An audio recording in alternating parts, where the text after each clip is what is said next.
दरवाज़ा खुला रखना। आज से चंद हफ्ते पहले या चंद माह पहले मैंने ज़िक्र किया था कि जब भी आप दरवाज़ा खोल के अंदर कमरे में दाखिल हों तो उसे ज़रूर बंद कर दिया करें। और मैंने ये बात बेशतर मर्तबा वलायत में क़याम के दौरान सुनी थी। वो कहते थे कि शट बिहाइंड द डोर। मैं सोचता था कि वो ये क्यों कहते हैं कि अंदर दाखिल हों तो दरवाज़ा पीछे से बंद कर दो। शायद वहाँ बर्फ़बारी के बायस ठंडी हवा बहुत होती है, इस वजह से वो ये जुमला कहते हैं। लेकिन मेरे पूछने पर मेरी लैंडलेडी ने बताया कि इसका मतलब ये होता है कि आप अंदर दाखिल हो गए हैं और अब माजी से आपका कोई ताल्लुक़ नहीं रहा।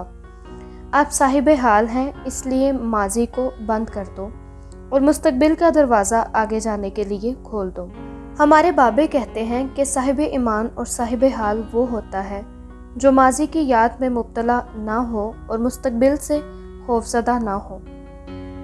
अब मैं इसके ज़रा सा उल्ट बात आपसे करना चाह रहा था, क्योंकि पीछे की यादें और माजी की बातें लौट लौट कर मेरे पास आती रहती हैं और मैं चाहता हूँ कि आप भी इसमें से कुछ हिस्सा बटाएं। इब्ने इंशा ने कहा था कि दरवाज़ा खुला रखना। आप दूसरों के लिए ज़रूर दरवाज़ा खोल के रखें, उसे बंद ना रहने दें। आपने अक्सर और बेशतर देखा होगा कि हमारे यहाँ बैंकों के दरवाजे शीशे वाले होते हैं। वहाँ दरवाज़ों पर मोटा और बड़ा थिक किस्म का शीशा लगा हुआ होता है। अगर उसे खोल दिया जाए तो बिलाशबा अंदर आने वाले के लिए बड़ी आसानी होगी। और अगर आप किसी के लिए दरवाज़ा खोलते हैं और किसी दूसरे को इससे आसानी पैदा होती है तो इसका आपको बड़ा इनाम मिलेगा, जिसका आपको अंदाज़ा नहीं है। किसी के लिए दरवाज़ा खोलना बड़े अजर का काम है। हमारे घर में बीबियों को ज़्यादा इसका इल्म नहीं है। वो बैठी ही कह देती हैं, अच्छा मासी, सलाम, फिर मिलांगे। वो अपनी जगह पर बैठी कह देती हैं, ये नहीं कि उठ के दरवाज़ा खोल के कहा बिस्मिल्लाह और जाने के लिए दरवाज़ा खुद खोलें और खुदा हाफिज़ कहें। इसमें बहुत सारी बरक़ात हैं और बहुत सारे दुनियावी फ़वाइद से आप मुस्तफ़िद हो सकते हैं और ऐसा ना करके आप उनसे महरूम रह जाते हैं। मैं जब इटली में रहता था तो जब हमें महीने की पहली तारीख को तनख्वाह मिलती तो मैं एक बहुत अच्छे रेस्टोरेंट में, जहाँ उम्रा आते थे, ख़ास तौर पर अदाकार और अदाकाराएँ भी आती थीं, चला जाया करता था। एक मर्तबा जब मैं बैठा कॉफ़ी पी रहा था तो एक शख्स बड़े वजूद और बड़े बड़े हाथों वाला आकर मेरे पास बैठ गया। उसने कहा, मैंने गुज़श्ता माह आपको किसी आदमी से बातें करते सुना था तो आप बड़ी रवां इटालियन बोल रहे थे, लेकिन आप कंडीशनल वर्ब और सब्जेक्टिव वर्ब में थोड़ी सी गलती कर जाते हैं, जैसे I wish I could have been doing do. इस तरह तो मुश्किल और पेचीदा हो जाता है ना। मैंने कहा, जी आपकी बड़ी मेहरबानी। मैंने उससे कहा कि मैं भी आपको जानता हूँ। अब उनका जो हवाला था वो तो मैंने उनसे नहीं कहा। आप इस दुनिया के बहुत बड़े अमीर आदमी हैं, ये मुझे मालूम है। इसका पहला हवाला ये था कि वो एक बहुत बड़े माफिया का चीफ था। इस शख्स ने मुझसे कहा कि मैं आपको एक बड़ी अजीबोगरीब बात बताता हूँ जो मेरी अमारत का बायस बनी और मैं इस कदर अमीर हो गया। वो ये है कि मुझे हॉर्स रेसिंग का शौक़ था और मैं घोड़ों पर जुआ लगाता था। मेरी माली हालत कभी ऊंची हो जाती थी और कभी नीची, जैसे रेस खेलने वाले लोगों की होती है। एक बार मैंने अपना सारा मालो मता एक रेस पर लगा दिया और कहा कि अब इसके बाद मैं रेस नहीं खेलूँगा। खुदा का करना ये हुआ कि मैं वो रेस हार गया। मेरी जेबें बिल्कुल खाली थी और मैं बिल्कुल मुफलिस हो गया था। जब मैं वहाँ से पैदल घर लौट रहा था तो मुझे शिद्दत से वॉशरूम जाने की ज़रूरत महसूस हुई, लेकिन वहाँ जाने के लिए मेरे पास मकामी करेंसी का सिक्का नहीं था जो वॉशरूम का दरवाज़ा खोलने के लिए उसके लॉक में डाला जाता है, वगरना दरवाज़ा खुलता नहीं है। मैं बहुत परेशान था और मुझे जिस्मानी ज़रूरत के तहत तकलीफ़ भी महसूस हो रही थी। मैं वहाँ करीब पार्क में गया। वहाँ बेंच पर एक शख्स बैठा हुआ अखबार पढ़ रहा था। मैंने बड़ी लजाजत से उससे कहा कि क्या आप मुझे एक सिक्का अनायत फरमाएंगे? उस शख्स ने मेरी शक्ल सूरत को देखा और कहा क्यों नहीं, और सिक्का दे दिया, लेकिन उससे कबल मेरी जिस्मानी सेहत पर गौर ज़रूर किया। उसे क्या खबर थी कि मैं बिल्कुल भांग हो चुका हूँ। जब मैं वो सिक्का लेकर चला और वॉशरूम के दरवाजे तक पहुँचा जहाँ लॉक में सिक्का डालना था, तो अचानक वो दरवाज़ा खुल गया, जबकि वो सिक्का अभी मेरे हाथ में था। जो अंदर आदमी पहले मौजूद था वो बाहर निकला और उसने मुस्कुराकर बड़ी मोहब्बत, शराफत और नहायत इस्तकबालिया अंदाज में दरवाज़ा पकड़े रखा और मुझसे कहा, ये 1 रुपए का सिक्का क्यों ज़ाया करते हो। मैंने उसका शुक्रिया अदा किया और मैं अंदर चला गया। अब जब मैं बाहर निकला तो मेरे पास वो 1 रुपए की कदर का सिक्का बच गया था। तो मैं करीब कैसीनो में चला गया। वहाँ पर एक और जुआ हो रहा था कि 1 रुपया लगाओ 1000 रुपये पाओ। मैंने वो रुपए का सिक्का जो उस जुए में लगा दिया और सिक्का बॉक्स में डाल दिया। वो सिक्का खड़खड़ाया और 1000 का नोट कड़क करके बाहर आ गया। मैंने आगे लिखा देखा कि 1000 डालो तो 1 लाख पाओ। मैंने 1000 का नोट वहाँ लगा दिया। रोलर घूमा, दोनों गेंदें उसके ऊपर चलीं और टिक करके एक नंबर पर आकर वो गिरी और मैं 1 लाख जीत गया। अब मैं 1 लाख रुपया लेकर एक अमीर आदमी की हैसियत से चल पड़ा और घर आ गया। अगले दिन मैंने अखबार में पढ़ा कि यहाँ पर अगर कोई सिख इंडस्ट्री में इन्वेस्ट करना चाहे तो हुकूमत उन्हें माली मदद भी देगी और हर तरह की उन्हें रियायत देगी। मैंने 1-2 कारखानों का इंतखाब किया। हुकूमत ने 1 लाख रुपया फीस दाखिल करने का कहा और कहा कि हम आपको एक कारखाना दे देंगे। शायद वो जराबे बनाने या अंडरगारमेंट्स का कारखाना था।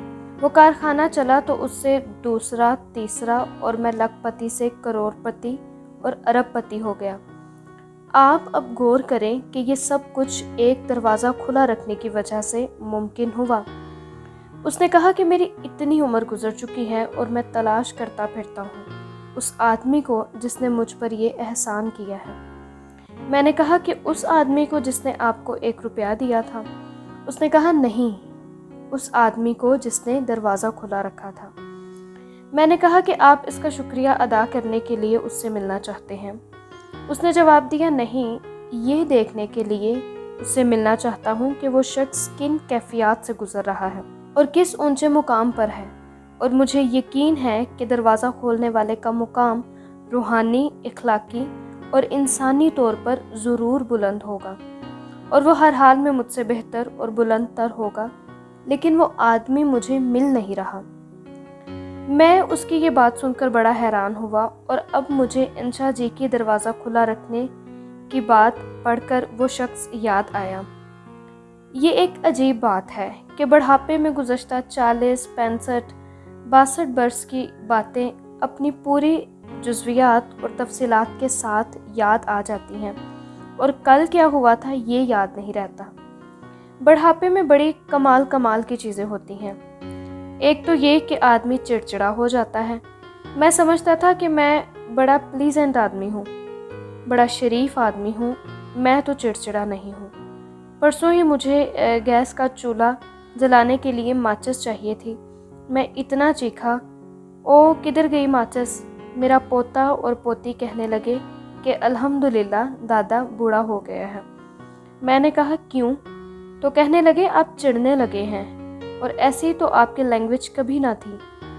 मैंने कहा भाई आखिर बुढ़ापे में तो दाखिल होना ही है, क्या किया जाए, लेकिन फिर भी मैं तुमसे बहुत ताकतवर हूँ। कहने लगे आप कैसे ताकतवर हैं? मैंने कहा जब तुम्हारी कोई चीज़ ज़मीन पर गिरती है तो तुम उसे उठा लेते हो, लेकिन अल्लाह ने मुझे ये कुव्वत दी है कि एक बूढ़े आदमी में कि जब उसकी एक चीज़ गिरती है तो वो नहीं उठाता, और जब दूसरी गिरती है तो मैं कहता हूँ इकट्ठी 2 उठा लेंगे। इसलिए हमेशा इंतज़ार करता हूँ कि 2 हो जाएं तो अच्छा है। ख़वातीनो हज़रात, दरवाज़ा खुला रखने के हवाले से मुझे ये भी याद आया है और अपने आप को जब मैं देखता हूँ कि एक ज़माना था जिस तरह से माशाल्लाह आप लोग जवान हैं। 1947 में जब हम नारे मार रहे थे तो हमारा एक ही नारा होता था, लेके रहेंगे आज़ादी, लेके रहेंगे पाकिस्तान। ہم اس وقت نعرے لگاتے ہوئے گلیوں بازاروں میں گھوما کرتے تھے اور اپنے مخالفین اور دشمنوں کے درمیان بالکل اس طرح چلتے تھے جیسے شیر اپنی کچھار میں۔ اور اب جب کچھ وقت گزرا ہے اور ہم ہی پر یہ وقت آیا ہے، اور ہم جو کہتے تھے کہ لے کے رہیں گے پاکستان، لے کے رہیں گے آزادی، اب ہر بات پر کہتے ہیں کہ لے کے رہیں گے سیکیورٹی۔ ہم کہتے ہیں کہ ہمیں سیکیورٹی نہیں ہے۔ کسی آدمی کی تبدیلی لاہور سے ملتان کر دی جائے تو وہ کہتا ہے کہ جی بس سیکیورٹی نہیں ہے، ایسے ہی کہتے ہیں نا۔ تو سیکیورٹی کے لیے اتنے بے چین ہو گئے ہیں، ہم اتنے ڈر گئے ہیں، اور آخر کیوں ڈر گئے ہیں؟ یہ سب کچھ کیسے ہو گیا؟ ہم تو وہی ہیں۔ تب مجھے احساس ہوا کہ ہم نے اپنی بات پر اتنے دروازے بند کر لیے ہیں، اور ہم دروازے بند کر کے اندر رہنے کے عادی ہو گئے ہیں، ذہنی طور پر، روحانی طور پر اور جسمانی طور پر۔ ہم نے ہر لحاظ سے خود کو ایسا بند کر دیا ہے کہ اب وہ آواز نہیں سنائی دیتی کہ لے کے رہیں گے پاکستان۔ جب چاروں طرف سے دروازے بند ہوں گے تو یہی کیفیت ہوگی، پھر آپ اس حصار سے یا کمرے سے باہر نہیں نکل سکیں گے، اور نہ کسی کو دعوت دے سکیں گے، نہ تازہ ہواؤں کو اپنی طرف بلا سکیں گے۔ ایسی چیزوں پر جب نظر پڑتی ہے اور میری عمر کا آدمی سوچتا ہے تو پھر حیران ہوتا ہے کہ یہ وقت جو آتے ہیں یہ اللہ کی طرف سے آتے ہیں، یا پھر قومیں ایسے فیصلے کر لیتی ہیں، یا پھر مختلف گروہ انسانی اس طرح سے سوچنے لگتے ہیں۔ اس کا کوئی حتمی یا یقینی فیصلہ کیا نہیں جا سکتا۔ میں ایک دن ناشتے کی میز پر اخبار پڑھ رہا تھا اور میری بہو کچھ کام کاج کر رہی تھی باورچی خانے میں۔ وہ کہنے لگی، ابو میں آپ کو کافی کی ایک پیالی بنا دوں؟ میں نے کہا بنا تو دو، لیکن چوری بنانا، اپنی ساس کو نہ پتہ لگنے دینا، وہ آ کر لڑے گی کہ ابھی تو تم نے ناشتہ کیا ہے اور ابھی کافی پی رہے ہو۔ اس نے کافی بنا کر مجھے دے دی۔ ہمارے باورچی خانے کا ایک ایسا دروازہ ہے جس کو کھولنے کی کبھی ضرورت نہیں پڑتی۔ میری بہو کو وہ دروازہ کھولنے کی ضرورت پڑی اور وہ کھولنے لگی، اور جب وہ میرے لیے کافی بنا رہی تھی تو کہنے لگی، ابو یہ آپ مانیں گے کہ عورت بے بدل ہوتی ہے، اس کا کوئی بدل نہیں ہوتا؟ میں نے کہا ہاں بھائی میں تو مانتا ہوں۔ وہ دروازہ کھولنے لگی اور کوشش کرنے لگی، کیونکہ وہ کم کھلنے کے باعث کچھ پھنسا ہوا تھا اور بڑا سخت تھا۔ وہ کافی دیر زور لگاتی رہی لیکن وہ نہ کھلا، تو مجھے کہنے لگی، ابو اس دروازے کو ذرا دیکھیے گا، کھل ہی نہیں رہا۔ میں گیا اور جا کر ایک بھرپور جھٹکا دیا تو وہ کھل گیا۔ جب کھل گیا تو پھر میں نے بھی کہا کہ دیکھا، انسان خاص طور پر مرد بڑا کمینہ ہوتا ہے اپنے انداز میں۔ تم تو کہتی تھی کہ میں بے بدل ہوں اور عورت کا کوئی بدل نہیں ہوتا۔ کہنے لگی ہاں ابو، یہی تو میں اب بھی کہتی ہوں کہ عورت بے بدل ہوتی ہے۔ دیکھیں میں نے 1 منٹ میں دروازہ کھلوا لیا۔ میں نے کہا ہاں یہ بڑی پیاری بات ہے۔ میں یہ عرض کر رہا تھا کہ دوسروں کے لیے دروازہ کھولنا ایک جادو، چالاکی، ایک تعویذ اور ایک وظیفے کی بات ہے۔ اگر آپ میں مجھ میں یہ خصوصیت پیدا ہو جائے تو یہ عجیب سی بات لگے گی کہ ہم دروازہ کھولنے لگیں۔